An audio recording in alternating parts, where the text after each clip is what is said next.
This is the Wise Guy Radio Show, a podcast dedicated to educating and inspiring through conversations with today's top talents in the world of glass.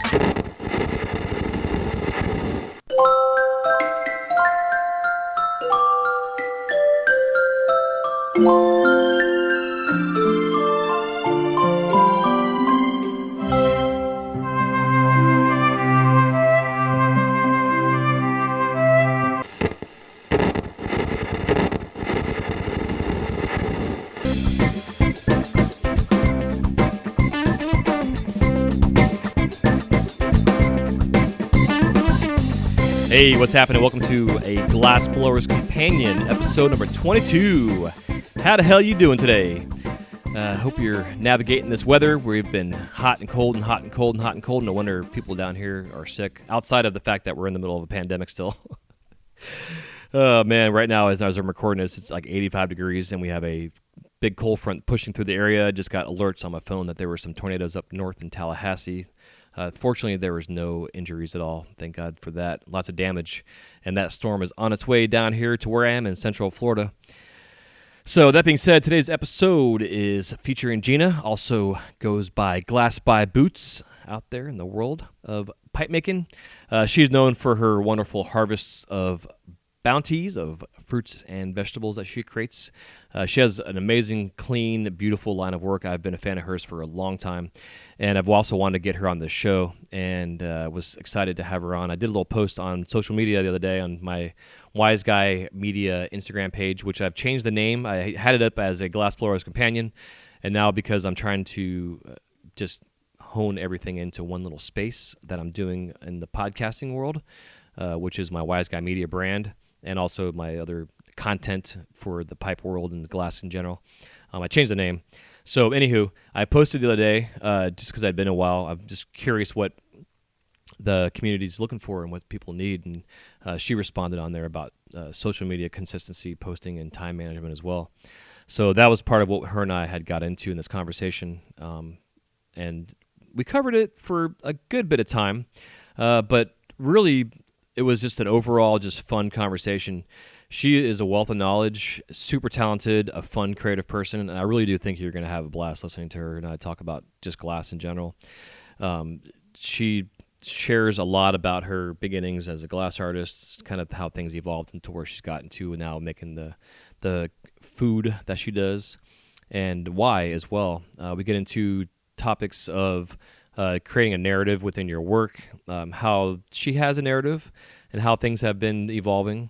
But we also, again, get into time management, some different things that we can all do. I'm sure we should all do, not just can, but we should be doing on a daily basis, just routine type of things to keep us organized and to keep us focused.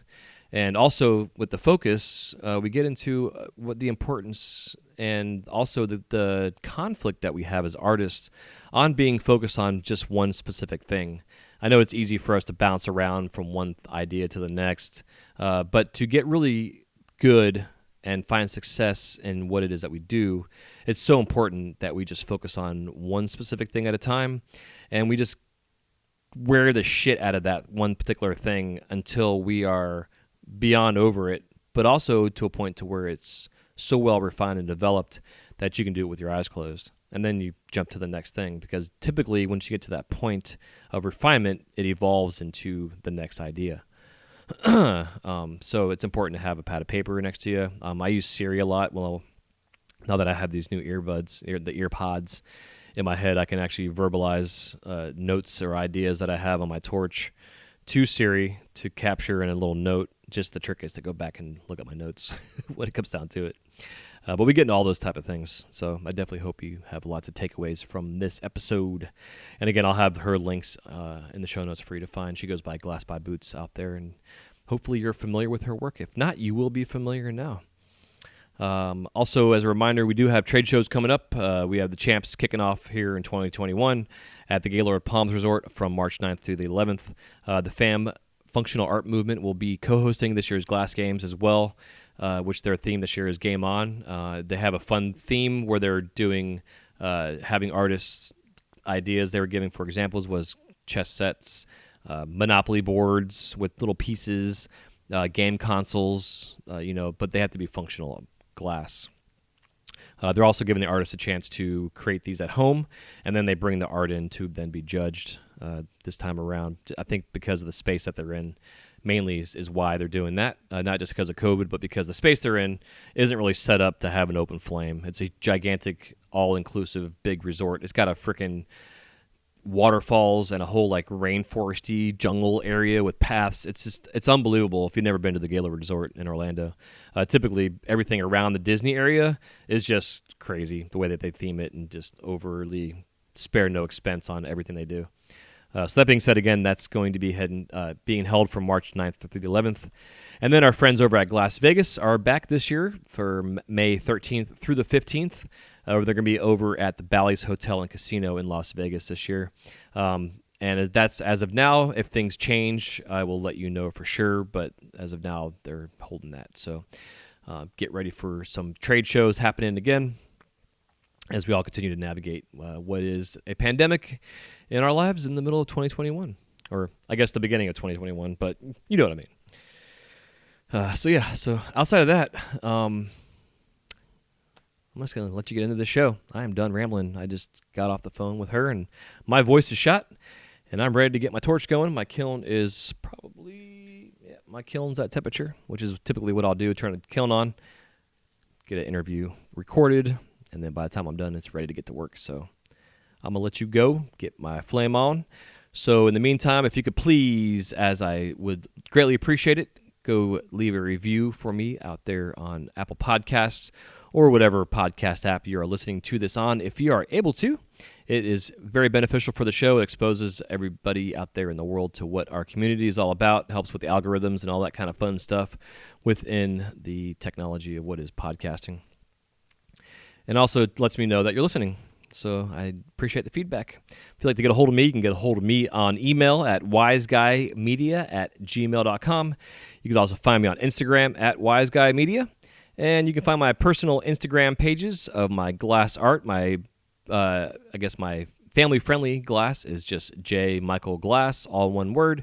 And then my functionals page is it's J Michael _functionals. And I'm a lot more active on there, so looks forward to that. We have some fun upcoming shows. Going to be doing a couple of different variations of the Wise Guy Minute. Going to be doing one on social media content and creation and creating a calendar and consistencies within social media and ideas and ways of creating content for your social medias, but also that same content you can create, how you can then take it and use it for TikTok, for Reels on Instagram, as well as for YouTube to get folks to you and your work. So that being said, I will let you go. Hope you enjoy this fun conversation. And again, thank you for listening. We'll talk to you soon.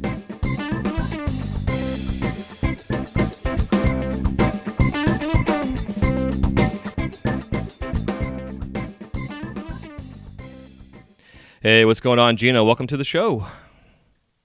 Thanks for having me. Yeah, you're quite welcome. It's a pleasure to have you on. I've actually wanted to have you on for quite some time now. I've admired your work for years, and it's been fun watching the evolution of the food and things that you've been creating and putting out there in the world of glass and functional and non-functional. And I enjoy your spirit as a creative person. So I definitely am excited to get to talk to you as well as interviewing a female glass artist in a male-dominated industry. Yeah, I appreciate you having me on. It's been a fun journey so far. So hell yeah, it's nice to be here. Yeah. Well, I appreciate it. So before we get too far off the rails, if you want to go ahead and get us started here by giving us your superhero origin story and how you were introduced to the flame. Well, I had been living in Austin, Texas, and really just waiting tables and tired of being in the service industry, and recognizing that I was in a pretty competitive city for a lot of work. So, I started searching far and wide for just something that would keep me focused, because I'm pretty easily bored when it comes to work. And so I found an ad on Craigslist for an apprenticeship, and, I applied for it and was accepted into this apprenticeship that was interesting. I wouldn't say the person that was running it taught me how to blow glass. I would say the people that were in the shop already taught me how to blow glass. So yeah, I just kind of called in on this Craigslist listing and started working. I paid out some money to be able to be in the shop, and then started working on some products, and did that for about 6 months, and then kind of got my toes wet and learned how to turn the torch on and spin the glass. And after about 6 months of that, some friends and I, that kind of all distilled, the whole studio distilled. And so a few of us got together and decided that we were going to try to build our own shop. Nice. And so we did so, yeah, which was probably one of the best decisions I ever made, because learning how to build and set up a shop yourself allows you to have quite a bit of freedom when things change. When the current studio you're working in decides to shut down, you can kind of act fast and make it work. So I really feel like that initial jump in my early years made a lot of what could have been big hurdles to jump over a lot easier to get through. Yeah, it makes total sense. I know, like when I have new students, that's like one of the biggest things. Part of my teaching is teaching them also how to properly set up their shop at home. And I know it's definitely a big insecurity that they have, whether their pressures are correct or the hoses are set up right or their bench is the right height or ventilation is good. Like there's, you can put a bench up and a fan up in pretty much any situation, but it's ideal to have like the proper knowledge, so I think that's pretty cool getting that early on.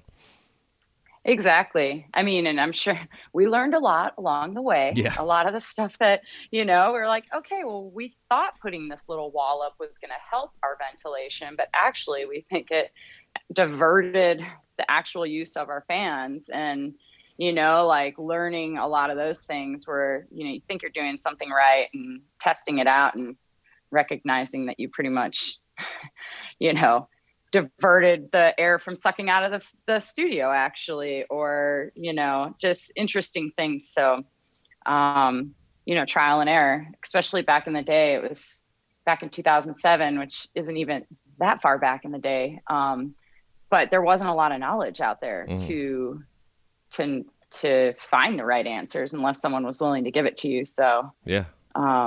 Yeah. But yeah, interesting. Yeah, so that's how I kicked it off. So this ad for an apprenticeship, like when you started doing it, was there specifics that they were gonna like? What was there? I guess what was the needs? Because I know like I brought apprentices on early on to help with like shipping and packing, like doing some of the grunt work in the studio to kind of feel out their personality or if they were even right for for being my apprentice, kind of thing. Yeah, honestly, the guy was just looking for people to produce really cheap pieces.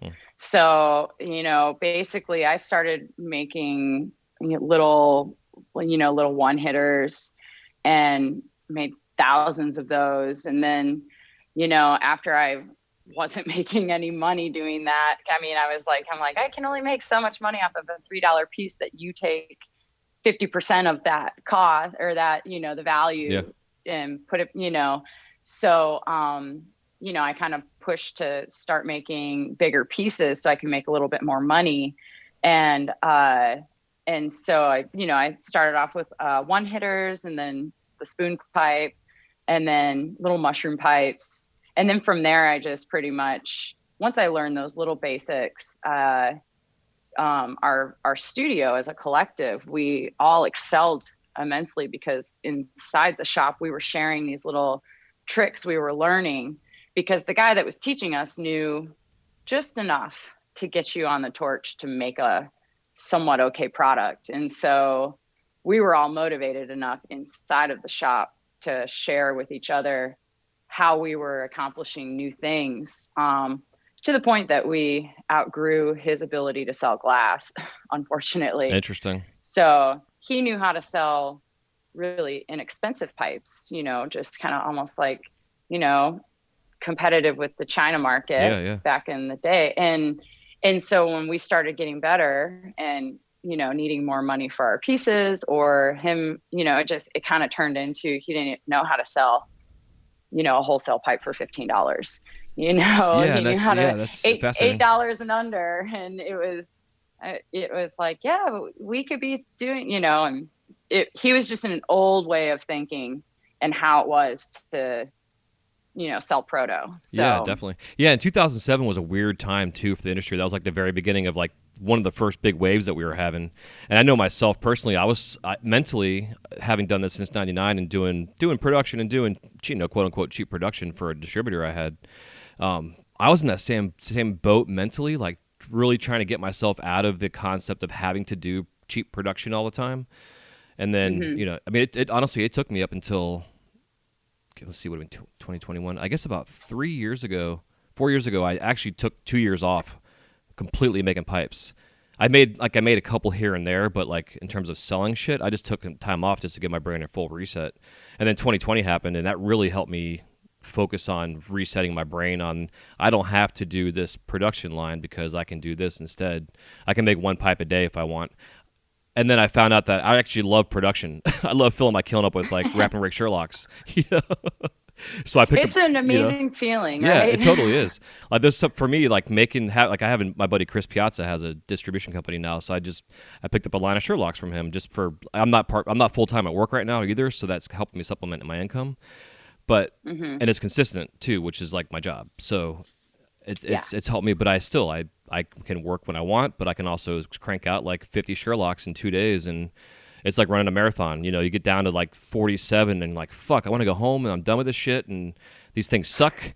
And then you get that last one done and you're like, oh my God, this is fucking amazing. I love making these things. you Yeah, I'm know? so glad I did that, Yeah, it's so rewarding.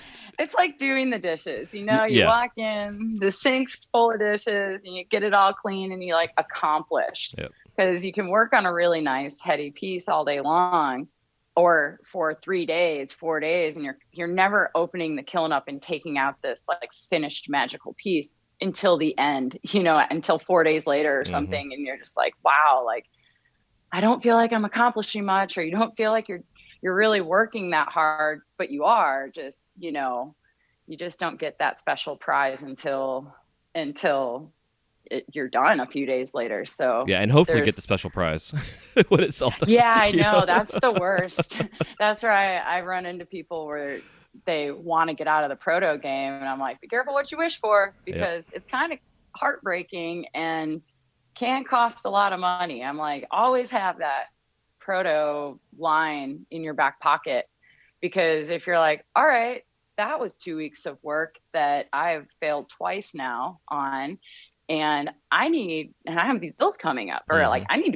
I need some money in the bank coming in. And so you can fall back, take a couple days off of trying to do something super technical, and, feel good about it.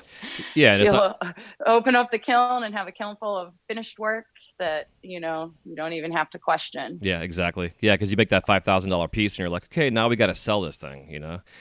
So, Yeah, yeah, exactly. it's You interesting. know, Yeah. yeah. So with that being said, I've always found like the artists out there that have found success have found their thing, their voice.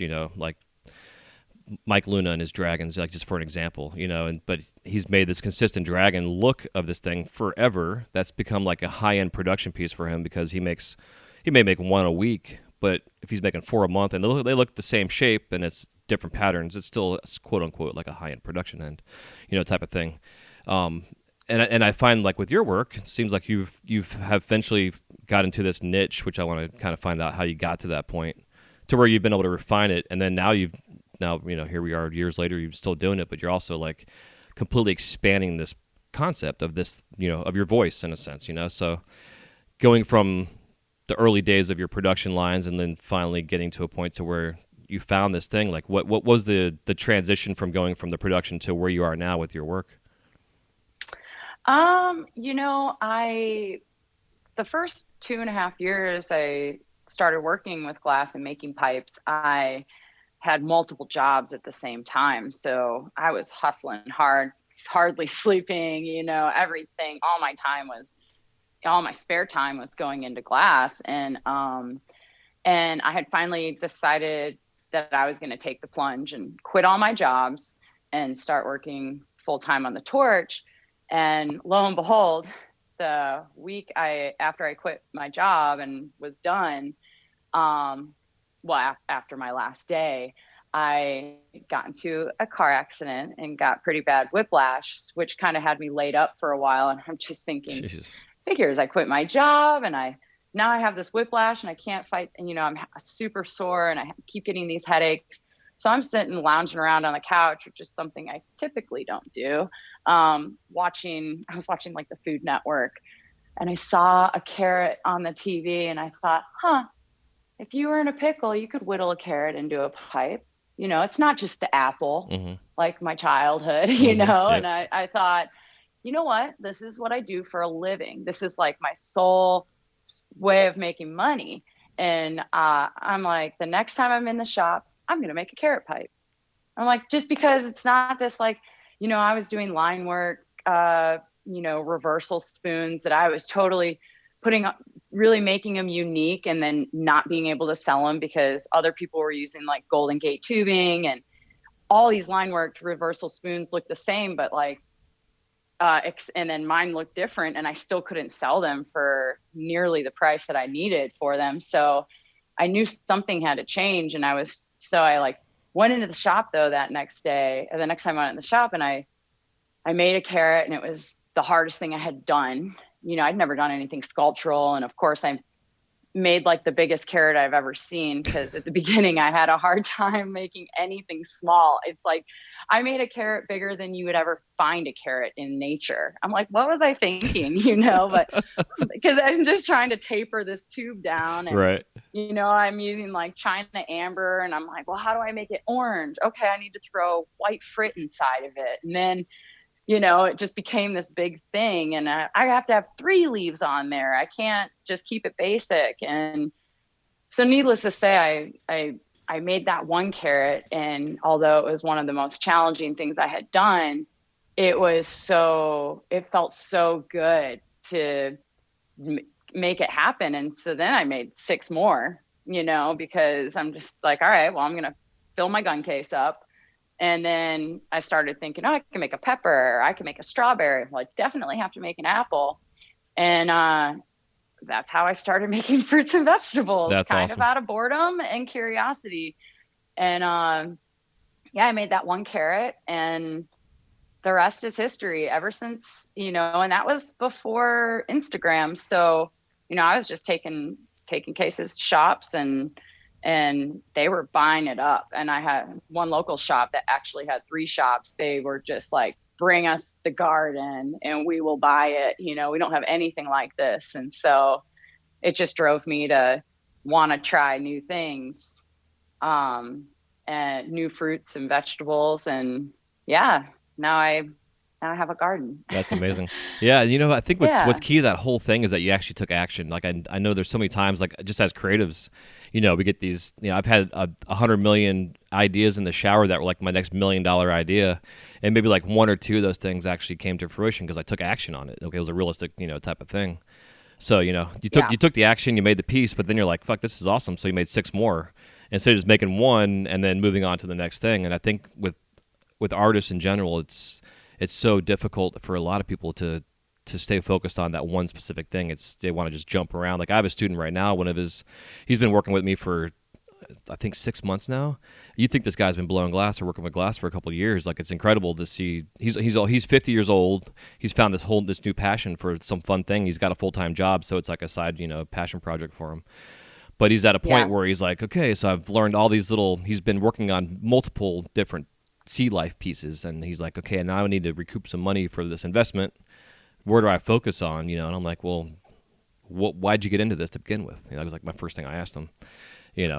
But again, it's easier when you can focus on one particular thing, and then you just repeat that process to really refine that thing, and then the sky's the limit because now you've got some technique under your belt, which is so important.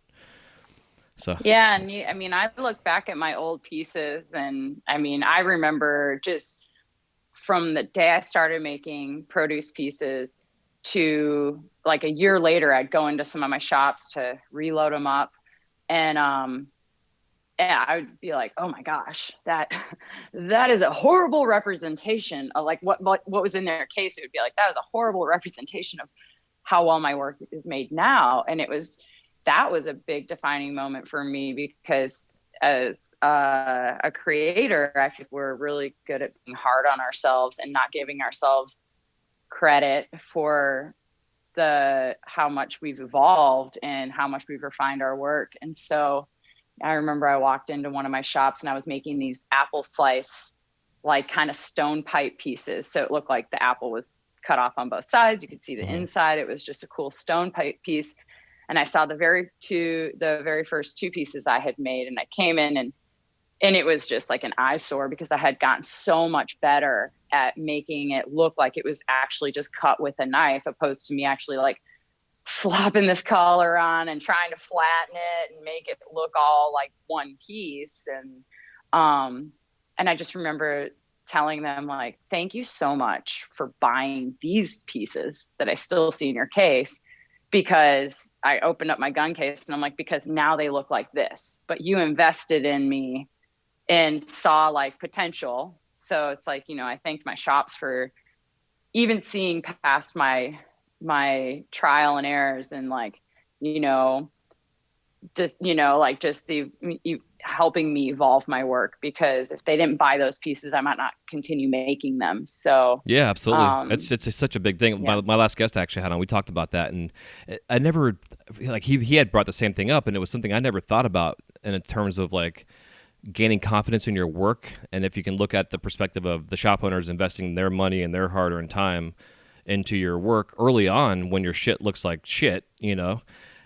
because they see something, they see growth potential, etc. So that by them doing that, you should feel confident and good about your work, especially like you're saying. Like I know myself, I've walked into shops and seen old stuff, and I'm like, let me swap out this for that, please, because that looks like Well, and garbage. I have tried to do that with some shops, and then I'll be like, I'll be back next week. I'm going to bring you some fresh work. I'm going to swap some of this out. I'll just keep this as a time sake for me, Mm-hmm. like, oh, look at where you've come, how far you've come, or where you started out at. And one time I like went in and I went to go swap the pieces out, and they had sold one of them over the week. And then they're like, and I'm like, okay. And they're like, actually, we'd like to keep the other one, but we'll take these new ones. And it was, that was really the time when I did really realize, like, wow, like they see something in me. And because they bought these crummy looking janky pieces, I was able to practice laying green down and have prettier leaves, and knowing not to put 2,000 seeds on a strawberry, only put 50, like that first row of seeds you put on is a commitment to the rest of the strawberry. Yep. That's all I got to say. I learned my lesson real quick on that. Well, and that's what's so fun with your stuff is like the details. Like when you look at even like your banana slices, like it looks like it's a fucking banana slice. It's like it's got the coloration to it, like it's got a little bit of oxidation going on. It's just, you could sit it on a tabletop and someone might think it's a real piece of fruit just because of the refinement and the time you put into it. It's pretty wild. Yeah, sometimes I have to simplify my ideas though, because there was a minute there that I got a little carried away with really making things look so realistic, and then being very frustrated because I couldn't get paid for it. Mm-hmm. Because doing that, it takes so much time, and it's like, okay, well, someone's only going to spend so much money on, like for instance, I used to make these citrus slice hitters. Well, I had to to make a slice of a lemon or a lime and turn it into a little hitter pipe. It took forever, and I just couldn't get paid for them. People loved them. But then when I tell them the price, especially back in the day when I was making them, I'm like, I need $45 for that, wholesale. And they're like, we can't sell that for, and I'm like, okay. After I heard that enough times, I just realized, you don't make citrus slice hitters anymore. They go on two pieces. They aren't a standalone piece, and that might change now, years down the line that I've been making these pieces. Mm-hmm. But for a while there, I had to I kept having to remind myself, like, even, yeah, that took a lot of technical skills, but not everybody's going to recognize that, especially like a customer that doesn't work with glass. Like, they don't know how much it takes to like layer these colors up and to make texture, and how to have 90-degree angles on your pieces, and like, and sculpt it, and what that all takes. So, Yeah. you have to keep in mind, the customer and your time, so you got to save those projects for the custom pieces or the commissioned work. Right, exactly. Yeah, and it goes back to, again, to like, you going back to the shop and they sold one of your old carrots, and it's like, for me, I've always noticed that when I make the nicest shit that I've ever thought I've made, and then I bring it to a shop, and there's a couple pieces in there that are not, to my opinion, as nice. Those not as nice pieces always sell first, and they will be the same price as the nicer pieces, and it's just like, figuring the customer out is virtually impossible. Yeah, well, and people like glass, like, they like to see the imperfections. Mm-hmm. In a way, Yeah. the fact that you can tell that a machine didn't make it, or that it's not just something, that's something that I've actually really loved, that I've been able to embrace with making fruits and vegetables. And, is that I don't have to make the exact same piece over and over again. Like, I might set out to make 10 carrots, but they don't have to be the same size. They don't have to be the same shape. Yeah. Yep. I like, and so, and I didn't realize what I was setting myself up for with all of that, because, there's been times where, I'll make a strawberry and I use pomegranate, which, is clear a lot of the time. Mm-hmm. And so I'll not realize that, oh man, or for early on, I'd always end up with a little bit of clear at the tip of the strawberry. And it used to drive me nuts. Like, oh, it's not supposed to be that way. Like, that's part of my handle. That's not the pomegranate that I was using. And then, so I would, in my mind, in the case, like, those are discounted pieces. I screwed up on those. And people would always grab them first. Like, oh no, that's like the strawberry. It's not, someone picked it off the plant too early. And it's just, that white little end sometimes that a strawberry has on it. In my mind, I saw, a mistake, and other people, like collectors see it as, something that's unique about the piece. So, yeah. Yeah, and it's interesting. It is, because like the customers, like, I almost call them, I'm so used to calling people like Disney guests. I call my customers guests. Yeah. But the customers, like, they kind of create like a narrative for your piece, like, by them saying that, and then I think if, if you step back and look at your work, and you can actually create your own narrative, just now that you recognize that kind of stuff, you can say, yeah, this strawberry was picked a little early, so it didn't get fully ripened.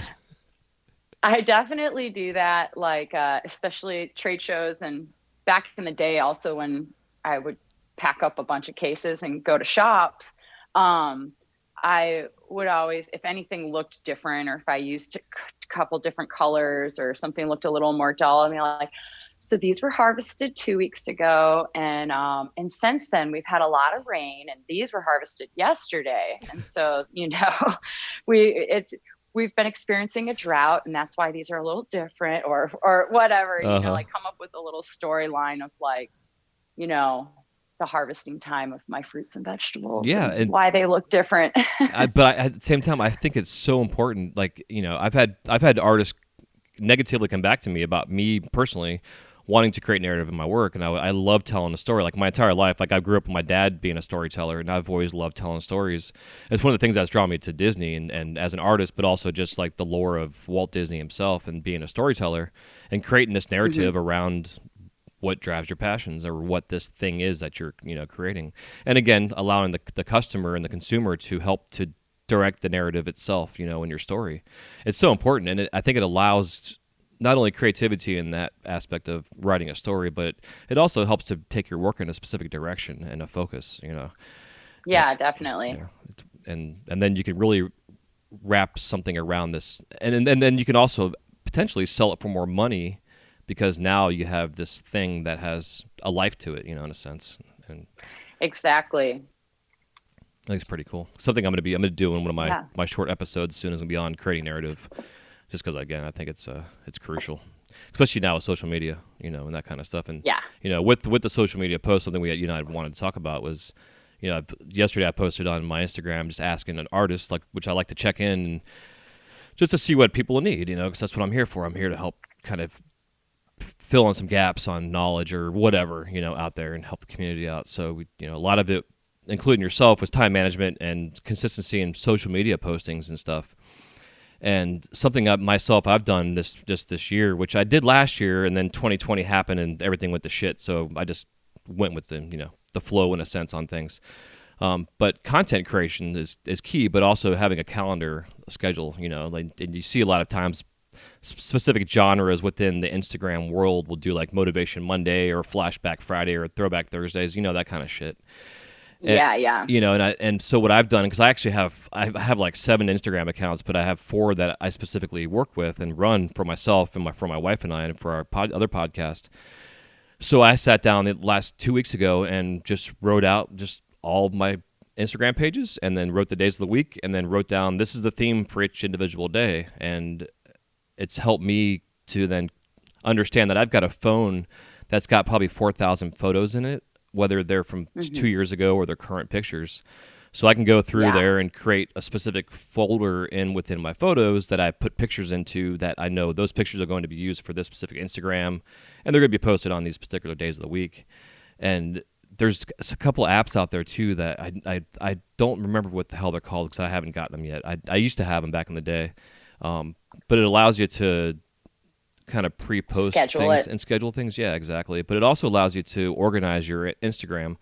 Because I know a lot of like the quote-unquote influencers talk about having for your brand itself to have a specific color or a theme that you always run with, or every month you kind of evolve. So as you scroll through your Instagram, you can see like the color background changes or whatever, throughout the time period. Yeah. But I think it helps us creatives that have all this brain space that's filled up with all this other shit that we want to do to stay on task and to be consistent, And I know there's also apps that will post for you, which, can be beneficial if you want to spend the $10 a month or $20 a month for it, which I don't think is necessary, Yeah. So, well, and I've heard even a couple people, it's like, it's funny because I know all the things I'm supposed to do per se, to be organized. I'm like, yeah, I'm constantly thinking about all the pictures that I've taken. I have so many pieces that people have never even seen of mine, because it's like everything starts stacking up. And a lot of times I remember to do most things while I'm on the torch working. So all the admin stuff, I'm working away, and then I'm just like, oh yeah, I need to email this person, or I got to do this, or crap, I needed to order this color. And oh man, I think 2 people tried to place an order with me yesterday, and but then I posted this thing, and then what were those shops again? And I'm like, oh my God, there's 100 DMs because I posted this one thing on my story, and 100 people commented on it, and I can't find, it's just like all these things ramble through my brain while I'm on the torch. And then I get off the torch and somehow don't think about any of those things. And it's just crazy, or I have to fight myself from interrupting my torch time by feeling like the urge to need to get off the torch to do the things that I'm thinking about. And so it is this schedule that you speak of to designate, okay, Monday's when I work on, all my social media posts for the week, because, I get a slow start to the week anyways. I like to roll into my Mondays slowly. And, so that is definitely for 2021. I really need to dial that in because I feel myself wasting time because I'm not organized in that way. And, and then I end up taking a break from social media, and then it's really hard to get back into it because, but I've also noticed though, life happens. And if you have to take a break from social media, the majority of the people that you were speaking, that were seeing your posts and that you were speaking to and that follow you, they're right there still waiting for you. Yeah, exactly. When you start posting. So, and once I discovered that, because a few years ago, I really had to take a break. It was probably about 4 years ago. I was just burned out. I would stand behind my torch and just turn it on and stare at it. And then like couldn't get myself to make anything. And I was at that time working at St. Elmo's. So I was working with a bunch of great artists, and, and I'm pretty good friends with Micah Evans, and he was working next door. And remember, we were just sitting there chatting, and I'm like, dude, I feel like I need to maybe go find a job or something, because it's not happening in here. And everyone's telling me how great I'm doing, but I'm really not doing that great. And I was really close to just like taking a break, like a real break off the torch, which terrified me, because I thought, oh my God, I've been working at this for all these years. And I finally get to a point where like, I can pretty much make anything that I think of in my mind. And I can't even get on the torch.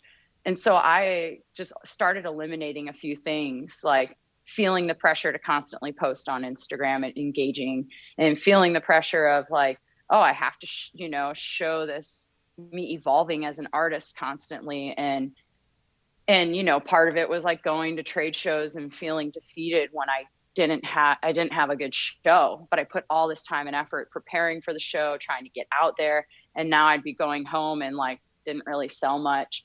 And then I'm like coming home from a trade show down in the dumps. And so I had to I took a break from everything. And then that's when I realized, when I came back to social media, everybody was still there for me. Everybody was ready to see my work still. And I kind of picked up right where I left off. And then, it's a good thing to do, but it's organizing that stuff and making sure that you don't let one thing burn you out over another. Yeah, completely. Because we do wear a lot of hats when it comes to, being self-employed in a sense, Yeah. It gets overwhelming for sure. Yeah, and I think the taking the break thing though, it's huge, because I do the same thing. Like I'm off Facebook. Like I still have my account, but my wife likes to send me shit, so she's like, keep it just for that, so I can send you stuff. I'm like, all right, cool. So I still have it, but I don't mess with Facebook. Yeah, Facebook is a special place. Yeah, it's a fucking cesspool of bullshit. I used to love like just last year, because of things in the turmoil in this world. I would go on there and just drop a bomb and piss off like 5,000 people and love it. And I would just like drop a bomb and walk away and just like watch all the cockroaches come out and start feeding on the bullshit that I left there. And then all my good friends would come on there and just squash all the bugs, tell them how stupid they were. Yeah. And I would just sit back and just laugh at like how ignorant people are, But but for me it was like negative shit, that energy that I don't want to put out in the world. So I would go back and then delete the post, So I'm like, well, now I feel like a fucking pussy because I'm back here. I'm deleting these posts, I'm out here flexing, but really I'm just behind the scenes scared about this post, even though I'm not. But, that was my perception in my head, So I'm like, fuck this. I'm done with Facebook. I pretty much did the exact same thing, because I would put things out there that I knew probably was stoking the fire a little bit, but like stuff that needed to be said. And then I also would have a lot of ignorant people come out of the woodworks. And then I'd also have my really righteous, educated, on a lot of topic people come out and squish those ignorant minded folks. And I would sit there and I would spend half the day reading all these comments, and I wasn't totally engaging until people got hostile towards each other and be like, hold on. We're not going to be mean to each other on my post, or I'll delete it. And then I'm like, what am I doing? I just sat here and caused all of this, and I'm pissed off about something I didn't need to be pissed off about. I could have just like not ever entered that world for the day. And so I had to stop. I mean, I have Facebook. I'll pop on there every once in a while, say thanks for all the birthday wishes, or, right. Which I still got to if do. I want to check up. Yeah. Like a month late. Which I have. Yep. Happy belated. Yeah, thank you. But yeah, so I had to eliminate Facebook pretty much out of my regular life. I took it off my phone, and, I have to really go far and wide to get there. Yeah. So. Yeah, totally. But just kind of before I forget about it, going back to the being on the torch thing, I do the same shit. I can't tell you how many conversations I've had with people on the phone in my head while on the torch, and not actually having a conversation, but have had, and I'm like, did I actually call that person at the end of the day? Or you finish a piece and it's like, I turn my torch off and go make the phone call, but then you start the next piece. You're like, I'll call him after this piece, and then you start the next piece, and then next thing you know, it's like 2 weeks later, and you still haven't called him. So now that I've got these ear pods in my head, which has been a blessing thanks to Apple, is I just create notes now with Siri. I'm like, hey Siri, take a note. But the trick is to remember that you told Siri that you made a note, because I have a shit ton of notes, and I'm like, oh fuck, I got a whole notebook full of notes. I need to go back and check now.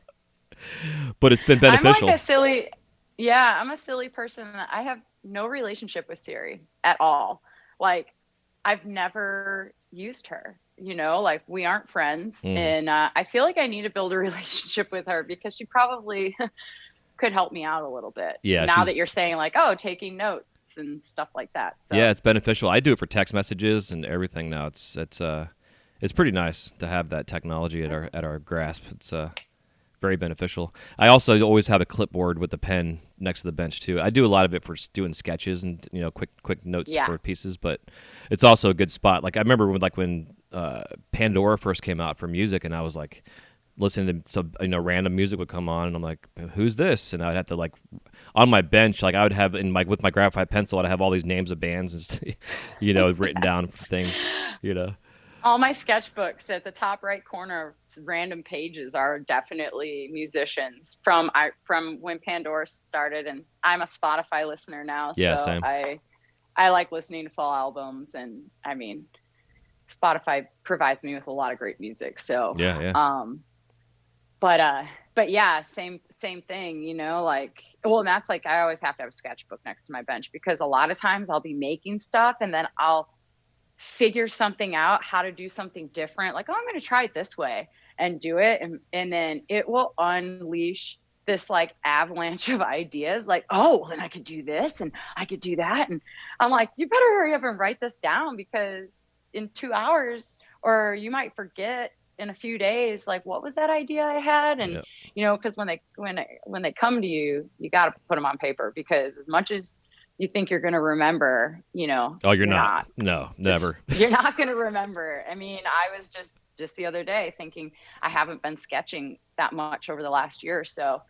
And I know I've had a lot of good ideas, and I'm just like, this is why you have a sketchbook. Yep. So even if it's chicken scratch, like, you just kind of doodle it really quick and then write a description of it, you'll be able to figure it out. It'll like reignite that idea that you had a year ago. Yeah, so. It's crucial. I know, like myself, when I was making my commutes to Disney back and forth, I used to drive an hour and a half or more sometimes, depending on traffic, one way to get into work. So I would have the same thing. It's like, all these ideas on the shower I would have. Yeah, it crushed my soul eventually. So I had to move to Orlando. Now that I'm like 20 minutes from work.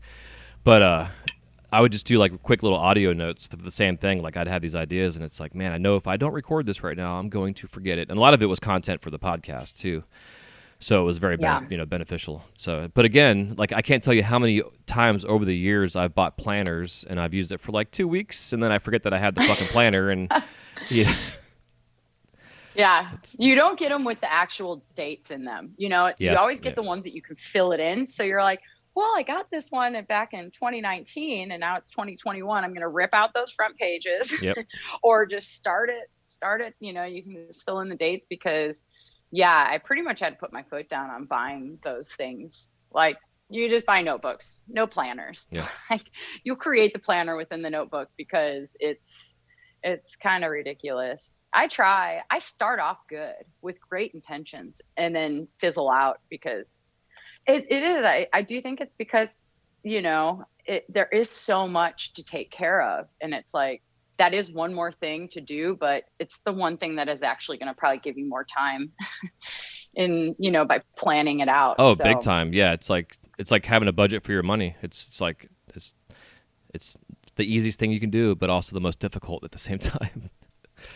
Yeah. Like, I remember when I started putting like my sales and everything into a spreadsheet, and then I could see the numbers of every month, like where I was making money, where I wasn't. And I'm going, after the first year I did it, I'm going through, like, I didn't put all the figures in right off the bat. So I put in like 3 months worth of numbers, and I was like, holy crap, what was I doing in July? I made so much money. And of all the months, it was in July. That's crazy. Yeah. And then so I go back and I'm like, oh, I was doing daily auctions of just like random pieces that I had laying around.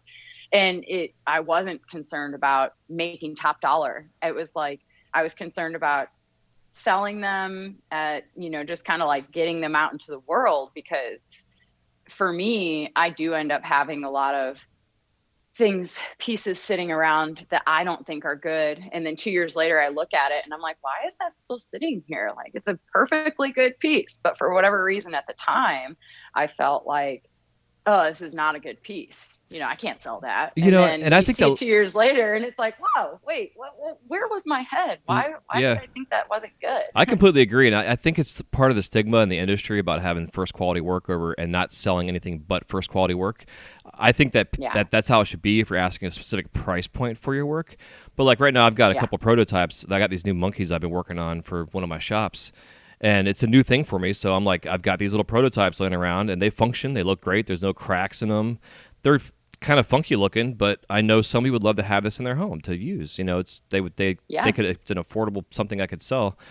So I'm the same way. Like, I've got a lot of stuff laying around, and over the years, I've just kind of slowly like, I think I should probably just get rid of this because I'm never going to use it, and it just is collecting dust. And it's again, it's going to eventually turn into a box. It's going to like end up in a box that you put on the curb.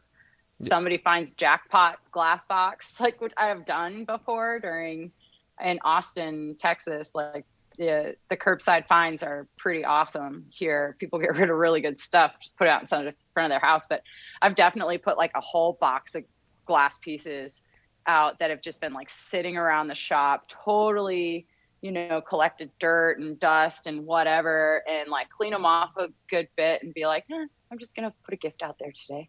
Nice. And, like watch out the window and someone's like, oh my gosh, like what's in this box? It's just like a box full of cool glass sculptures and pieces and whatnot. So that's an interesting experience. I like to give stuff away though. So parts of me wish money had no purpose in this life, because it's definitely not at my forefront. Yeah, I'm the same way. Like I want to get to a point in my life where I'm wealthy and I can live the life I want to, financially wise, that I want to live, without worries and stuff. But money does not motivate me. Like, that lifestyle motivates me, but money is not the motivating factor. Even like having bills doesn't motivate me to go to the shop to make the money to pay the bills. I know. Isn't it crazy? Yeah. I'm like, I think I am a true artist, because like I don't do any of this for the money at all. It's just something that has to come out of me. Like, it's just like I have all these ideas in my mind, and people will come at me because, there's been times in my life where I'm struggling financially, and they're like, oh, you could make this or you could make that. And I'm like, hold up. The ideas are not the problem right here. I have more ideas than a human should have for all things. Like, I am a problem solver, and I love to come up with fun, creative ideas, and it's an overload. It's almost too much. I wish I could just hone in and focus on one thing, and I kind of am a little envious of people that can just like make a piece repetitively and dial it in. Like, I kind of did that in 2020, where at the beginning of the year, people were like really into my bananas, and my friend was just like, I think you should just make bananas this year. I'm like, what? I can't just make bananas. I have like a whole farmer's market. Like, people are going to ask me for more than bananas. Right. And she was like, no, you should really just focus on bananas. I think you would, and so I tried my best to really just focus on bananas. So basically I'm like, all right, well, this strawberry fell and hit this banana and it melted on it, so it's still the banana, and I'm like, I don't know, this blueberries rolled over and stuck to the banana. So I mean, it's part of that. But I just like focused on bananas, and it taught me so much in I still made a handful of other flavors this past year, but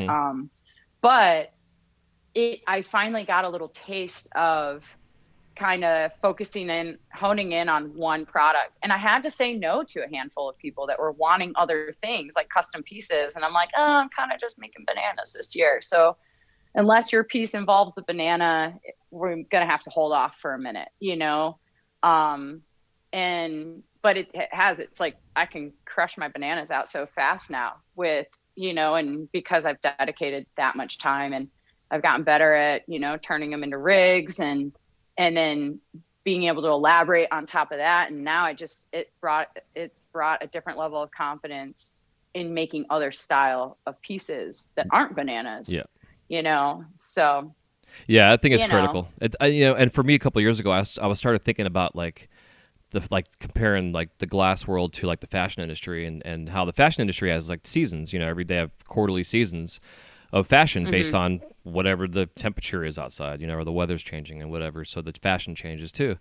And so it got me thinking about like, you know, so if I develop my schedule as a fashion designer or a glass, quote unquote, glass designer and created seasonal lines of work and just specifically focus on this one thing or these four things for this quarter of the year. And that's all I did. And then once that quarter's over, then I'm not making that shit again until next year at the same time, you know?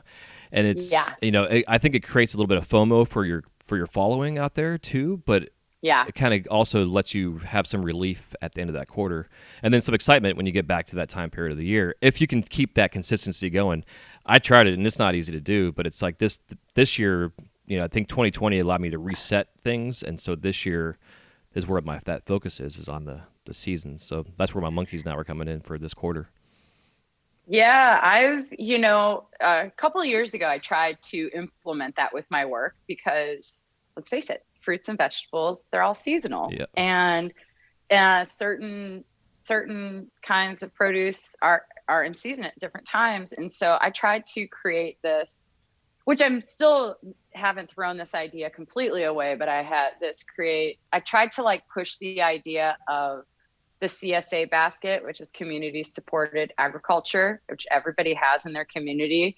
But basically you get in season fruits and vegetables. It's a thing where you like invest in your local community agriculture, and it's a group of farmers that work together so that they're not all growing the same kinds of foods. So, you know, one farmer's growing carrots and broccoli, and the other one's growing, you know, all the greens, and the other one's having the strawberries and whatever.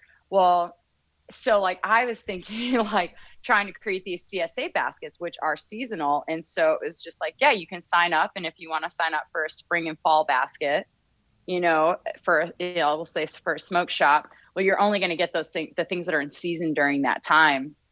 But it was, so I've actually like thought about going into like the seasonal pieces. But it's hard to say no to people when they want something that's not in season. And you're like, oh, but I can make that in like 45 minutes. That would be great just to knock that out real quick. But it also then limits you to what you want to make, you know? Right, exactly. Yeah.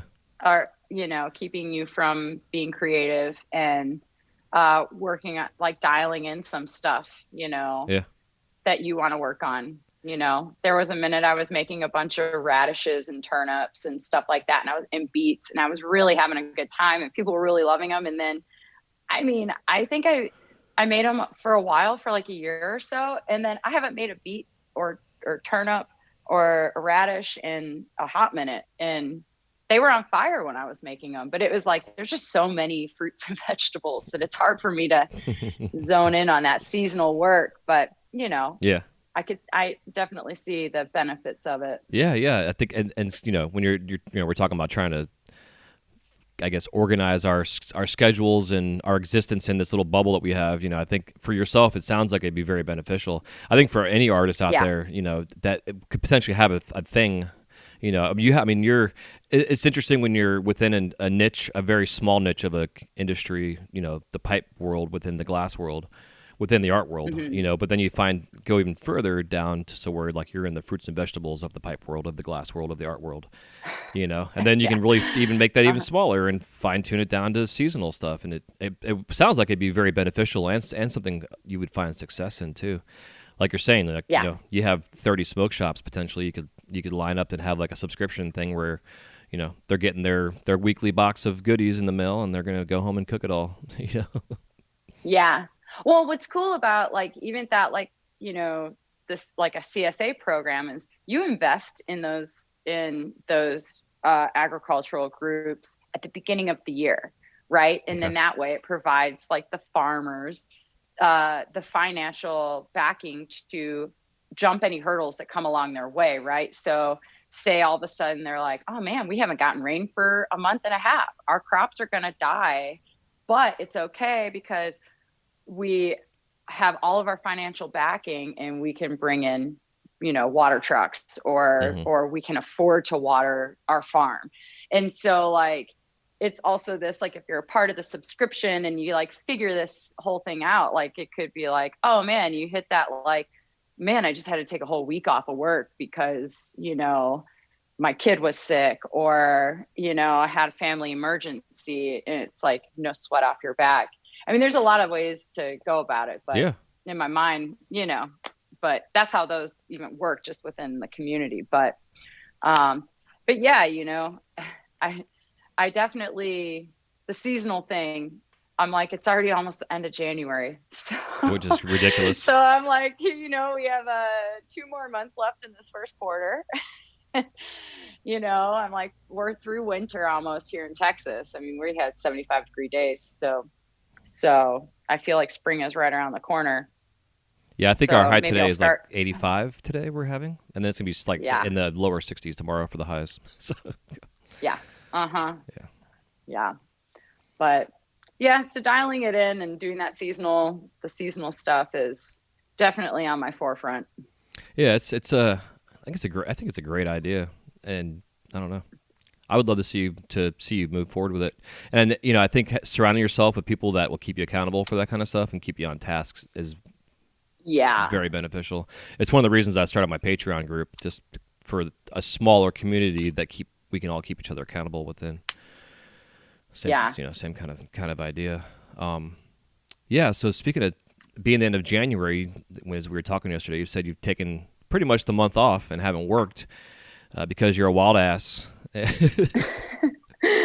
don't know if you want to get into that at all, but I think I did a couple episodes last year on why you should have an emergency fund for when shit goes wrong, because a lot of us, Oh, are definitely. a little bit like us, have a wild streak to us, whether it's skateboarding or mountain biking or what have you, Yeah. So Yeah. yeah. Yeah. I mean, I definitely, so I'm going to tell you, even in September, I had the worst burn of my career.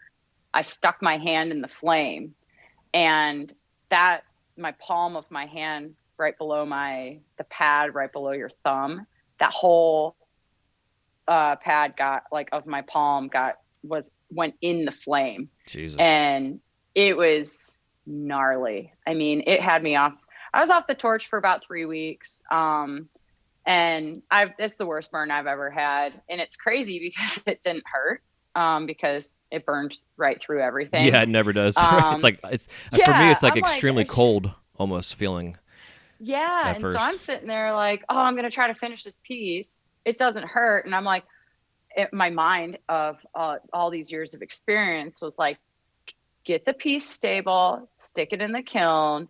You need to go run this underwater for like 30 minutes, because although you're not feeling pain, there's a reason why you're not feeling the pain Hmm. of your shrink wrapped hand now, because that, like, all the skin got tight. And then Oh, it's I'm just so like, oh my terrible. gosh, why I'm not feeling anything. I can just keep working. And I'm like, no, it's still burning you right now. Like, you're still burning now, because like your skin hasn't even cooled down. And so yeah, so I had that happen in September, so I really didn't get back on the torch until October.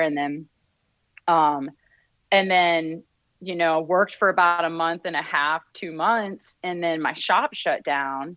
And then I'm building this new shop out, and I went mountain biking a few weeks ago and had a really gnarly wipeout, got a bad concussion and some bodily injury that I'm still recovering from. But I had no intentions on taking all of January off, maybe a week or so, because we were waiting for an electrician to come out to the shop. But I'm sitting here like, well, at least I have some pieces in my gun case. So that's money right there. But for me, it's like, even like when I'm out of the shop, it's really hard for me to be in the mindset of glass. Like I have to sit in my studio for my creative thinking, for packing and shipping. Like it's all in one place for me. And if I'm not in it, it's really hard to put myself in it. So I had to take the time, and I had to, you have to rest. And yeah, you're not always prepared for that stuff to come along. Mm-hmm. Unexpected time off the torch. So, yeah, it's definitely important to have a little safety net, whether, whether you think it's going to happen or not. I mean, I have a buddy who just cut his hand really bad earlier this year or last year, and then had surgery on it. And the surgeon, like, that surgery went really bad. And I mean, he's been off the torch for like 8 or 9 months now, and still has one more surgery to go. And all he was doing, he was cleaning his bench. And it was one of those like hanger chunks off of I think it was off of a tube actually. And it just sliced between his pointer finger and his thumb and cut all the ligaments and tendons and everything. Fuck. And so he never intended on that happening. He was cleaning his bench. He wasn't even working really, And so it's just like, Yeah. I've worked with people that are like, polish the ends, polish your ends. Don't ever hand me a rough ended rod, Mm-hmm. So it's like, it can happen really quick. Yeah. It's, and it happens when you get most comfortable in your work environment. And that's what happened to me in September. It was so hot and I got tired of wearing my Kevlar sleeves, and I wear my Kevlar sleeves all day, every day when I work, but I was starting to get like break out on my forearms because it was so hot.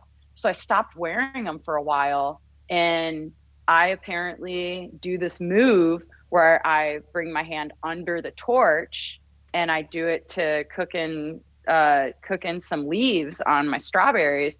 Well, I went to go swing my hand under the torch, and I didn't have apparently my Kevlar brush gets really close to the flame. I don't even notice it because I have the Kevlar on, Mm-hmm. Well, I didn't have it on. I did not have my sleeves on. And I even thought to myself a few days earlier, you're so used to having these on all the time, you're gonna probably burn yourself because, at some point, and sure enough, stuck my whole hand in the flame. Yeah, it So, sucks. and yeah, and Kevlar sleeves divert, like that flame like bounces off of it. It doesn't, burn into Mm-hmm. your like what it does to your skin. So, definitely it was like my gut was telling me, you're getting too comfortable with your situation, with your work environment here. And I did. And I'm back to I'm going to sweat through the summers with my Kevlar sleeves on, Yeah, it's so crazy. So, I know, like my worst injuries always happen at night when I should be in bed. And just get up early and just keep working because, like you're saying, you get comfortable and then you get a little lazy and then you get tired and then you get even more lazy. And yeah, definitely. Exactly. And if anything's off by any percentage of an angle or whatever, and your muscle memory is always there, like you're saying, like I do the same thing. I have like a couple moves where I go under the flame. And I remember I was at Epcot working, and I have an audience watching me the whole time. So I'm like making this gnarly Raticello gecko, and I was just so focused on like 2/3 of it getting hot, where I didn't realize the back half of it was cold. So I went to go heat it up, and so like the front half, 2/3 of this thing is like soupy as shit, and I go to heat up the back tail and put a punny on it so I can take my other punny off, and it just popped and fell off my punny and like wrapped itself around my forearm because of the move out, because of just the weird position that I was in to heat this thing up. Yeah, so like I shook it off my arm and it hit the bench, and I got my hot punny and picked it up and just got right back to work. And I look up and like half the crowd's gone because they just witnessed me wrap hot glass around my arm. And then I look up at the guests and I'm like, "What's that smell?" And the rest of them left, so that way I can like stop what I was doing and go take care of this gnarliness, because it was like hair burnt and skin. It was just fucking disgusting. Oh yeah. So yeah, it's just like you're saying, it's we get lackadaisical and just kind of, I guess, I don't know, just be prepared for injuries. Yeah, always. All of it. And I'm like fearless. I don't know what it is, but like Well, the sounds like it. flame and the glass has never scared me. Hmm. I don't know. I have a need for I'm an adrenaline junkie. So I like to feel, you know, scared, I guess. Yeah, yeah, It's like energizing for me. It really yeah. is. And that's why glass has captivated me for so long. Like that was something I kept, when I was in my mid 20s and I'm like, man, what am I here for? What am I on earth for? I feel like there's something, but everything I'm doing, I would get so bored. I mean, like, I think that's why waiting tables for me it was something new. Every table was new. It was high movement, whatever. So it was just like something that like kept my attention. But any other jobs I've ever had, I mean, and they would be good jobs. And I'm like, I am becoming a crappy employee because I'm bored Mm. out of my mind. This is so understimulating. In glass, as you know, like there's just so many things you have to be paying attention to. And then, you get to this level of comfort where you get to like start thinking about a bunch of random things while you're working and still making pieces. And it's just, but there's always hurdles and challenges to overcome, and then just new things to try. I think Yeah, for the yeah. rest of my life, I could probably try something new every day and still not try all the things you Yeah, do completely. with glass. So, Yeah, I completely so agree. I think like so I talk about this all the time, but I've been tested and I have ADHD bullshit, and mhm. so for me I find that like early on I was the same way. Like I melted a blob of glass when I did my apprenticeship and burnt myself like day one, and I fell in love and I'm like, I'm gonna do this the rest of my life. Like I knew that day that was gonna be what I was gonna do forever. I just had to find a way to make a living. Never imagined it'd get me my dream gig at Disney, whatever, but. I find that because of the amount of danger that's involved in what we do, because it is a dangerous thing. At any point in time, something can go wrong. It doesn't usually Yeah. happen, but I mean, your fucking hose could pop and you could have an explosion in your studio. I mean, just crazy shit can go Oh, down. You know what I mean? yeah. But Yeah. so for me, I find like having knowing my brain knowing that I have to have a certain amount of focus on everything that I'm doing and being aware constantly of my actions and reactions in the studio allows me to do this for the last 21 years. But like you're saying, I'm also calculating, why life exists in my brain and the theory of relativity and everything else in the process while I'm watching a movie and having 4 conversations on Instagram, and I'm making this Right. badass thing of glass all, at the same time. So, Yeah. it's just such a funny thing, the way our brain is. Yep. Yeah. Yeah. So I feel lucky though. I mean, I would have never guessed that this is what I would have ended up doing in life. Hmm. So I feel so lucky to come across that ad on Craigslist in my life of boredom and wanting some change, and finding that, there's a lot of other avenues I possibly could have taken, and glass just like popped up in my life. And it was, I didn't even realize how creative of a person I was until a few years before that. Huh, interesting. Yeah, so So you had like no kind of art yeah, background or anything? not really. Like I took a couple art classes in school, and I only have a high school education, so I attempted some continuing ed after high school, but pretty much it was like the most expensive naps I ever paid for. I just like could not stay. I couldn't stay awake, and I'm paying for it out of my pocket. And You're so right. I'm sitting here like, I'm like, man, like I just spent all this money to take naps. And I remember I'm like, what am I doing? I don't even have to be here. This is my choice. And it was like second semester of community college. And I'm sitting there like, you know what? I don't have to do this. And I'm fighting to stay awake in this English class they were making me take. And I was just got up and I'm like, I have to go. And then I went to the administration office and they're like, but yesterday was the last day you could get refunded. I'm like, it's okay. You can have it, I guess. Like, I won't be coming back though. Like, I'm not doing this. Hmm. And it was like, I realized, but yeah, like, I mean, in high school, I took a drafting course and I loved drafting. But that wasn't really like super artsy in a way. It was like design. Yeah, more But technical. it was also high school. Yeah. And so, but no, I think I discovered that I was creative and that I worked really well with tools in my hands. It when I was like 19, I was living down in Gulf Shores, Alabama, working at my aunt's restaurant, seafood restaurant down there. And I started managing this bead shop because I had gotten into making like macrame jewelry. And so I'd go to this bead shop and buy beads and stuff. And I started, chatting with the owner, and she traveled all over the country selling precious gems and stones. And so she was looking for an employee, and I started working in her shop, and I ended up basically running it, and learned that like not only was I good at making jewelry, being creative and coming up with like my own ideas and being super innovative, and then also I was able to teach really well. I taught a lot of people while I was still like running the shop and teaching a class, and I was like, wow, I'm actually really good at this. And then I was able to set up, she let me set up all these classes as long as I could fill them up. And I did find, this was actually the first time I melted glass, but it was soft glass. And it was, I found like a traveling glass bead,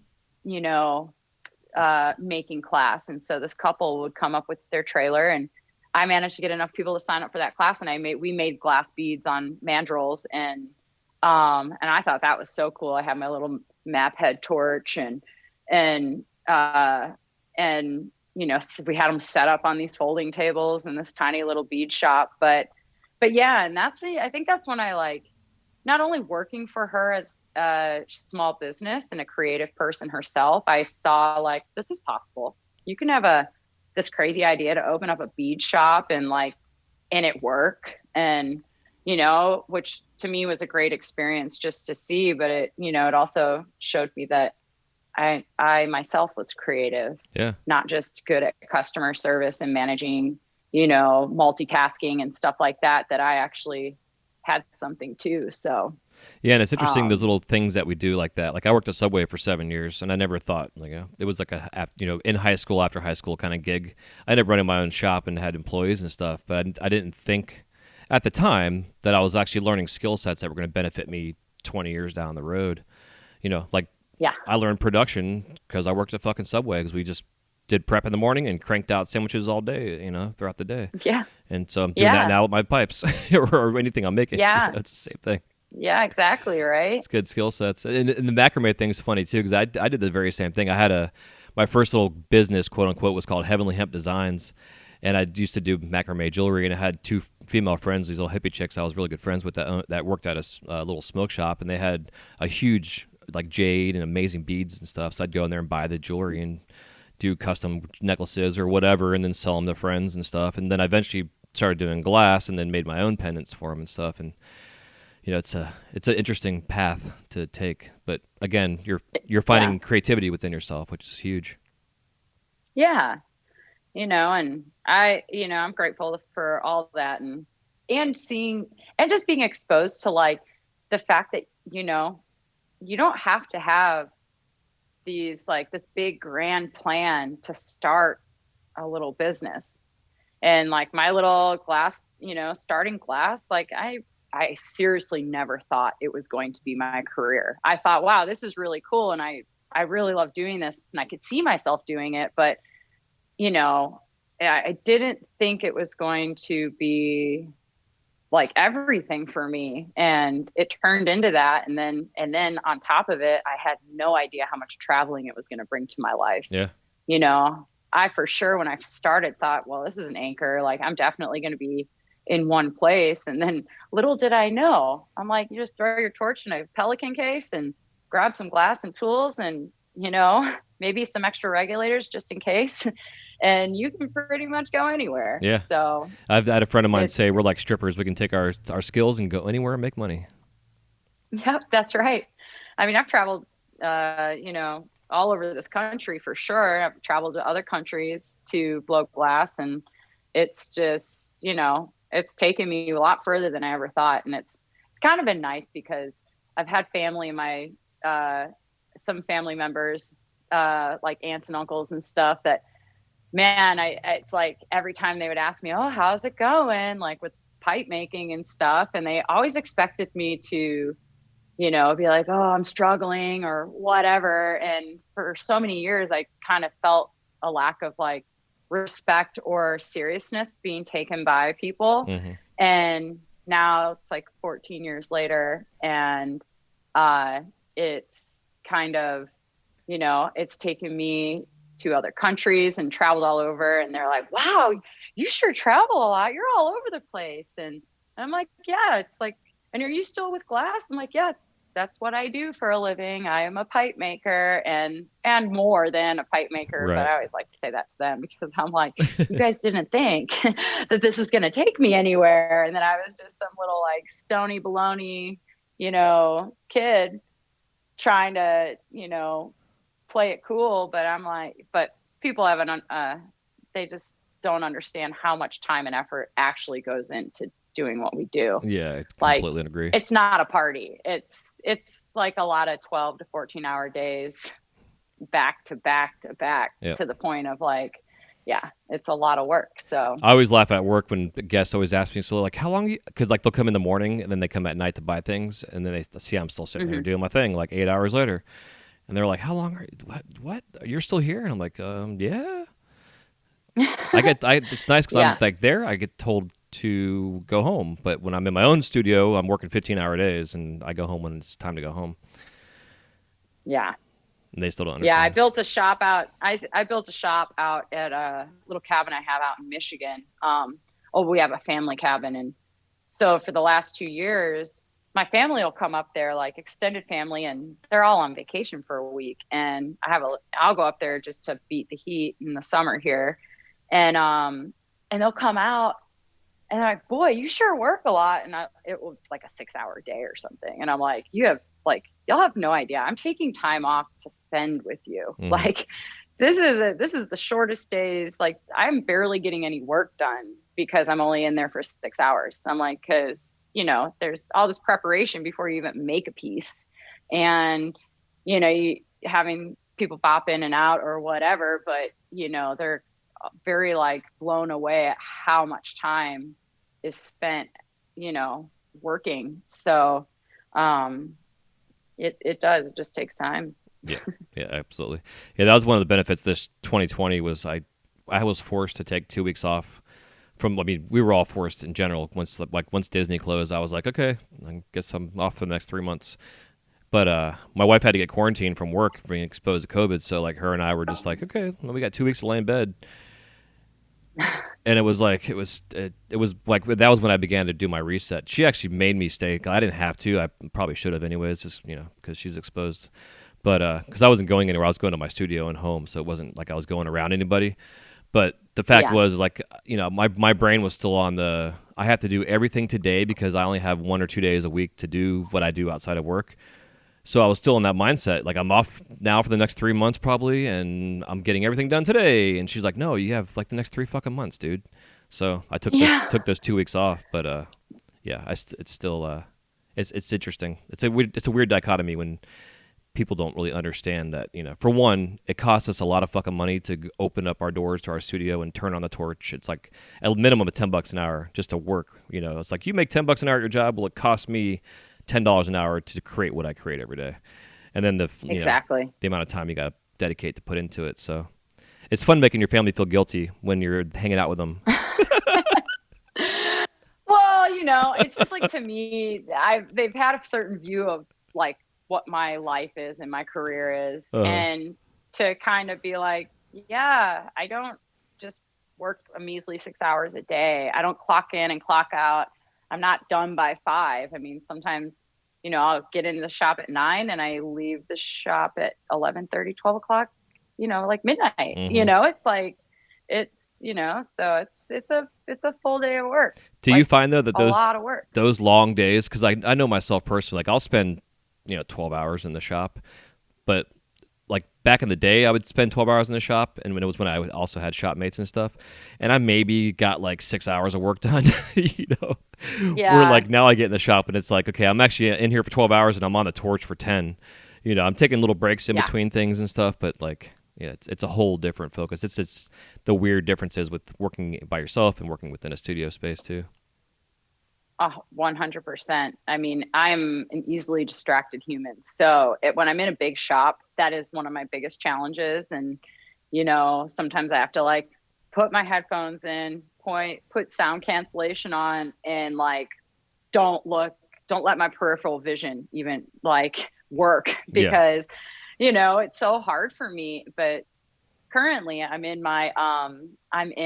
a little 2-car garage studio. Um, so, but now I'm like trying to figure that out. Like, you walk into a little garage shop and it's, I have one other artist that's working in here, and he happens to be gone for this week. And so I'm kind of like, okay, I'm in the garage and it's a new shop, and I don't have anybody around me to almost get me motivated. Mm-hmm. Like, no other torches are on, and there's, so you have, it's like, there's pros and cons to both of them, but like in larger shops, I mean, I end up wasting a lot of time, because I'm chitty chatty, and I like to, I acquired one of my nicknames I've acquired in the industry over the years is Mama G, because I'm always like, I stop at everyone's bench, like, how you doing? How's it going? Oh, what did you make yesterday? And, and I'm always like checking in with people, and, just, I genuinely am interested and care about them. And so I just end up becoming that, like, the shop mom of all the shops I work in. I'm just like a Mama G, making sure, and I typically, I have the Tums in my purse if you need them, type stuff. It's ridiculous, but yeah. So speaking of names, how did the BoOts come around to be the name you go by? It was like I guess it was 2 years into my glass career. A friend of mine's like, whatever you do, if you can get out to AGI, the Art Glass Invitational, which I don't think is even happening anymore. But she's like, you got to go out there. It's a week-long camping experience. You're with a bunch of glass blowers. You're all blowing glass. There's education there. And so I saved up my money, and I got a ticket to go. And I didn't know anybody. I knew her, and she wasn't going that year. And so I'm like, oh, great. I'm flying all the way out to Hilliard, Pennsylvania, in the middle of nowhere, to go blow glass with people I don't know. Mm-hmm.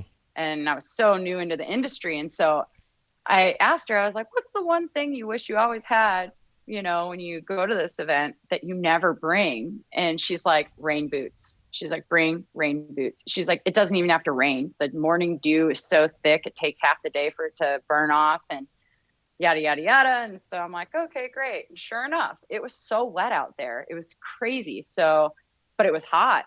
And so I wore red rubber boots and short shorts like the entire time. Nice. Good look. And when I showed up, it was, because when I went to go buy the boots, it was like I had the choice between black, green, or bright red.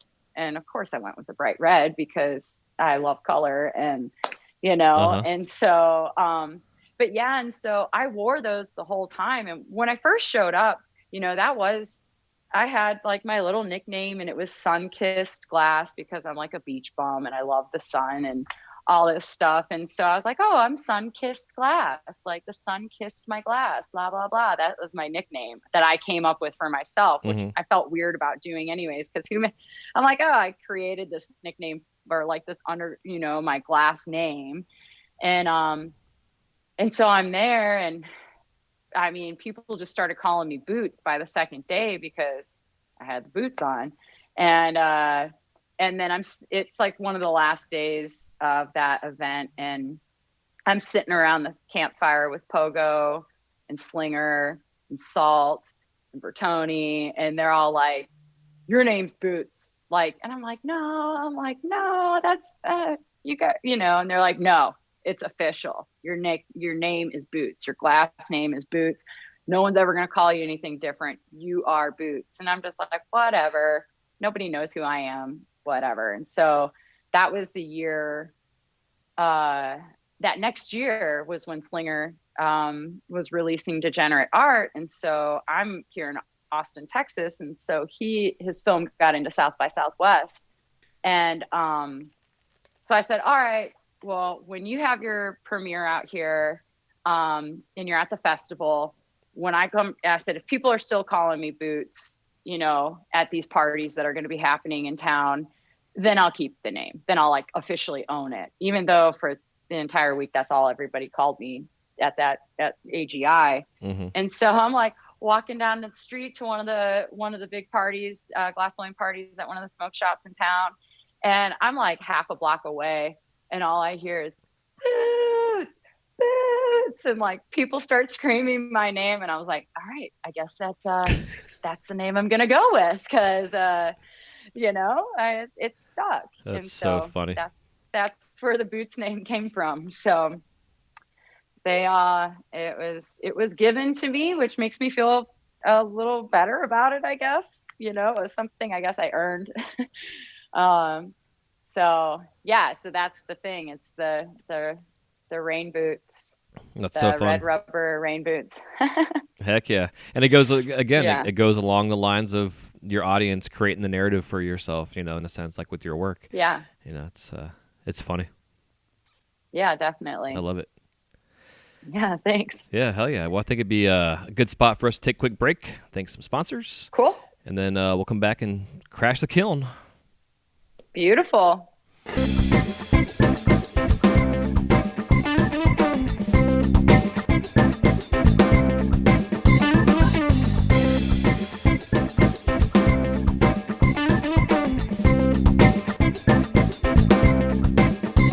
All right, so the crash the kiln round consists of 7 questions, and you can give me a 30 to 60-second answer on them or expound upon them, as most of the time we end up doing here. And the first question I always like to ask is if there's any living glass artist that you like to work or collab with that you had not yet done that with. Who is it and why?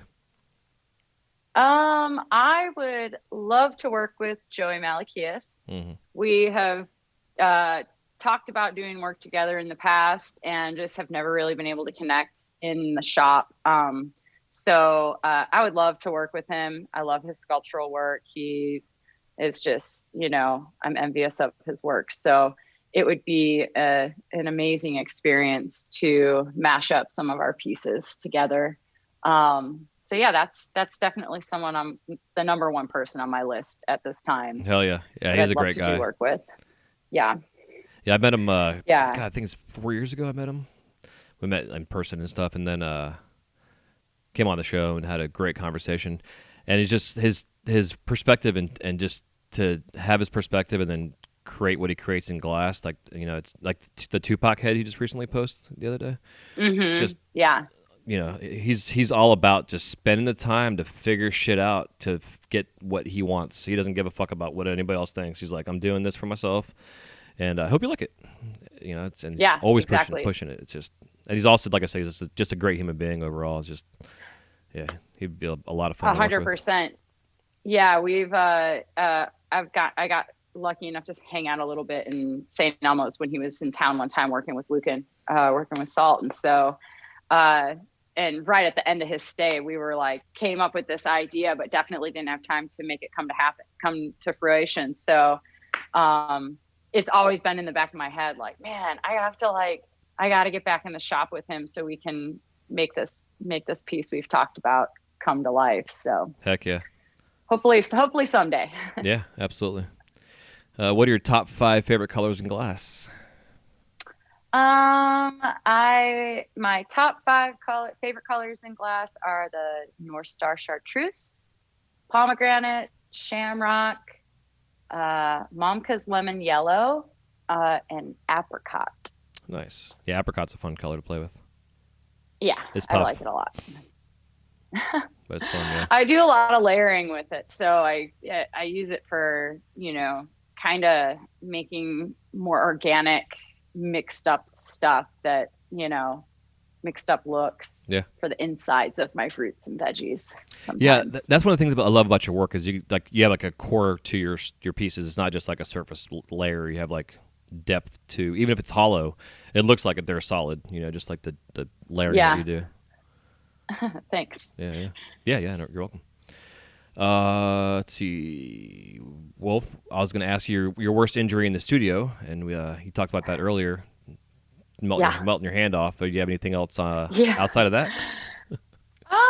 No, that one's actually the worst. I've been pretty lucky. I mean, I've had, cuts and stuff, or I've had probably more cuts and burns. But that burn in September, that one's the number one worst injury I've ever had in the shop. So, Yeah. I don't recommend it. Don't stick your hand in the flame. Yeah. I've broken bones and done all kind of jacked up shit over the years, and I think I've stuck my hand in my flame twice in different areas, and yeah, those are probably like the worst injuries I've had in my life. Yeah. For sure. It sucks. Yeah, I agree. When you're in the studio, do you listen to the radio, watch TV, or do both? I do both. I love to listen to music. I like to watch TV, and I love to listen to podcasts. So Oh yeah. really kind of, I mean, I don't really watch TV unless I'm doing something like prep, because I find myself watching it and not paying attention to my piece. So if, it's got to be pretty basic stuff I'm doing when if I'm watching anything. Yeah, for sure. If you could describe the sound of glass cracking in one word, whether like a sound it actually makes or like a physical, emotional feeling in your soul that you have, what is it? When I hear the crack, first off, I pretty much say, "Oh hell no, not on my watch." Nice. I own you, basically. Like, you're not doing this. You are going to heal back up. Basically, I'm just kind of like, I get a feeling of like shit, and then I basically tell the piece that I own you. So. Yeah. That's not happening. We are not going down this road, basically. Nice. Yeah, that's actually a place I've recently gotten to myself after 20 years of this shit. Is like, yeah, just owning it. Like, yeah, I've learned how to detach myself from the pieces. However, when the glass cracks, it's like, all right, I'm not just going to give up on you. I'm going to forge through. Oh, I mean, because it can fall apart into pieces on the bench, and if you give it enough time, sometimes you can just pick those pieces up, stick them back together, depending on where you are in your piece. And, and sometimes you learn a lot of times you learn so much about what you can do with glass when you don't give up on it. So yeah, I agree. And I learned really early on, it was kind of like, oh, I was giving up on stuff that I should not have been. And then had I just kept going, then, it wouldn't have been a failed piece. Yep. So, yeah. Yeah, and even the times that you have the failures, it gives you a chance to reflect on the piece that broke and look at it and kind of figure out what went wrong, if anything. Yeah, what got you to that point. Yeah. Yeah, it also, I think, reflects on if you have a gut feeling about something and you don't listen to it, and then the shit breaks, and you're like, oh, yeah, I should have listened to my gut. That gut feeling is a real feeling, and we should always listen to it out in glass and outside of glass. Mm-hmm. If you have a gut feeling about something, there's a reason. It's called energy. Yeah, you should listen to it. Agreed. Do you have any glass blowing themed tattoos? I don't, but I definitely have one dreamt up that I've been thinking about getting this year. But I have no tattoos at all, but do want to have a bushel of carrots at some point tattooed on my body. So nice. Because the carrot will always mean something to me. It's the very first, veggie piece I ever made. So it will always have, meaning for me. Yeah, I love that. And that's like all my tattoos are like specific milestones I've had in my life that when I've gotten them. Yeah, for sure. And last but not least, what are your top 5 favorite tools? And that does not include your torch, glasses, or your kiln. Okay. I can't live without my reverse tweezers. I love them so much. My Elmarver on my torch. I don't know if that counts as the torch, but nope, it doesn't. The graphite Elmarver. I learned early on, setting up and going to demos and being like, oh yeah, as long as you have a Mirage or some sort of GTT, I can work on it. And then showing up and realizing I don't have the Elmarver that helps me shape so many things. Mm-hmm. Flat dental tool, my tungsten tweezers, and my mashers. Heck yeah, I love my tungsten tweezers are definitely in my top 5. I just got a pair of those for the first time. Oh, they're so nice, aren't they? One of my shopmates got it for me for my birthday. Nice. And he was like, oh, he's like, you can take away the tiniest piece of glass with these tweezers. And I've always I saw those tweezers for years and never really thought about them. And then he's like, I promise you, these are going to become one of your main tools. And sure enough, they are like, bam, right next to the reverse tweezers, pretty much. Huge. Like they're, yeah, it's amazing. It was one of those things, like I've taken 2 classes in my life, and my first one was with Coil, and Steve Seislove did a collab class over like 3 days, and then the second class was Joe Peter and Peter Muller, and I don't get me wrong, I learned a lot of glass technique, but it kind of reinforced that I knew what I was doing, at the same time. But what I got from the classes was like the tools I had never seen being used before, and seeing Joe and Peter both had the tungsten tweezers, and I was like, where the hell did you guys get those from? And so they told me what they were and where they got them from, and I literally went on my phone right then and there and bought a pair. And it was a game changer. It was like getting my blow hose and my hand torch. It was like, why didn't I have this 10 years ago or 20 years ago? Yeah. Blow hose, hand torch, and foot pedal. Yeah. I mean, like, what was I doing before those things? I have a couple friends that are super OG, and like one of them is like, I see the mini torch as a crutch, and I'm like, well, I see it as a tool that helps me cook my work in, and I really think you should embrace it because it is something that it works really well. So it just helps you achieve your goal a lot faster and a lot cleaner. Yeah, and you can like hold it right in front of your face and see what the hell's going on instead of being like all discombobulated over your torch, trying to hit that one little angle spot. Yeah, and it's like the blow hose. I remember when I first started making apples, I was using 50 by 5 and breaking down the 50 by 5 tube. It was like a day at work, and I'm like, okay, I guess I'll make the apples tomorrow because my body hurts. And but I remember making them without a blow hose, and then when I finally remembered, like I had the blow hose forever, and I would only remember to use it when I was like in the thick of it and everything's gooey, and I'm like, damn, this is when I should be using the blow hose, but I can't right now. So I started wearing it as a necklace around my neck. When I step up, I tape it so it's like loops around and it won't slip and slide. And so that was how I got myself to start using it. I just started wearing it, and then when I would start to remember, it was already around my neck, had the rubber attachment on it, and the mouthpiece was right by my mouth pretty much. And so it was like, once it was like, oh, I can see what I'm shaping. It's right in front of me, and I can see I need to tip my hand up or down or whatever. And and I can like use my Elmarver and blow at the same time. Yeah, it's a blessing in it. It is, yeah, and see that, where I'm screwing up. It was such a game changer for me. Yeah, definitely. I actually had to stop wearing mine as a necklace in the summer times because I was starting to get a rash on my back of my neck from the plastic shit, and then the sweating and stuff. But like I got to a point where I wore it everywhere. And I'd go from the studio into my house to pee, and there were a couple times my mouthpiece would like come out of my pocket and like dangle in front of me. I'm like, dude, I cannot piss on my fucking mouthpiece right now.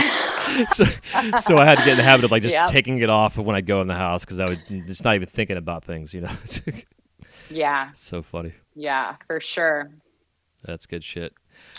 Well, yeah. Well, again, it's been a fun conversation. I could talk to you all day about glass and stuff. You're a lot of fun to talk to. So I definitely have enjoyed this conversation, and I hope those listening also have gotten a lot of takeaways because I think we covered a lot of really good topics. Good. Well, I really appreciate you wanting to have me on the show. This is a lot of fun, and I don't get to talk shop very often. So it's great. I love it. I love it so much. So it's nice to do it. Yeah. Well, anytime you want to come back on, let me know if you have like something particular you want to talk about, or we can catch up next year when you have created your seasons and your subscription services and how that's kicking ass. Yeah, rehash it and let you know how it's going. Yeah, you can hold me to it. I'm like, all right, so I have to do this because I'm gonna do a follow-up. Yeah. I'll keep your ass accountable if you want. I have no problem with that. I loved it. I would love that, actually. I would really appreciate that. Okay. So yeah. We'll look for a text at least once a month because I will definitely hit you up. Beautiful. Yeah. Beautiful. And I'll think of some things to remind you to keep up on. Yeah, I'd appreciate that too, for sure. Hell yeah. Beautiful. Yeah. Well, before I let you go here, if you want to give everybody a little bit of parting piece of advice, and then where we can find you out there in the world of cyberspace. My little bit of advice is to keep pushing through the tough times. You know, you might feel like you're burned out and you don't have a whole lot of energy to stay motivated, and you probably are burned out and don't have a whole lot of energy to stay motivated. But as long as you just kind of keep melting glass, you'll get over the hump of burned out, and you will definitely shine on that other side. And it's like the most amazing creative energy you have once you get through that dead time. So keep trekking, especially if you're believing in yourself, and believe in yourself, because that's the most important thing. Someone will tell you it's a bad idea, but if you in your heart believe it's a good idea, then go for it. Because a lot of times when people tell you something won't work, it's because they can't see themselves doing it. But if you can see yourself doing it, it's possible. Hell yeah. And you can find me mostly on Instagram at Glass by BoOts. And I am about to start my TikTok, since I feel like I have to do that. But so I will be doing some stuff on there, and it's Glass by BoOts as well.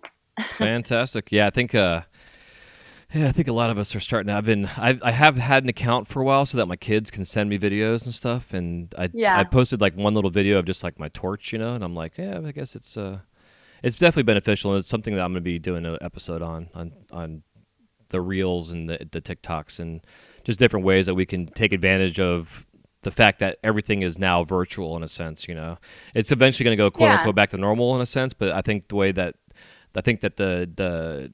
audience in a sense now, or the customer has got this taste of convenience through technology.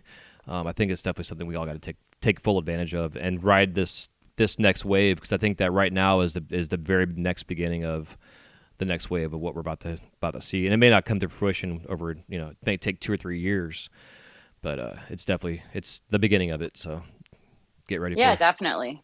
Agreed. Hell yeah. All right. Well, I hope you all enjoyed this chit chat with Gina. You can go again find her on Instagram mainly, and also TikTok soon. Just look for Glass by BoOts. I will have all of her information in the show notes. You can contact her and everything else, and go see her amazing work. And in the meantime, thank you so much for tuning in. If you're on Apple Podcasts, please do me a favor and go and leave a review.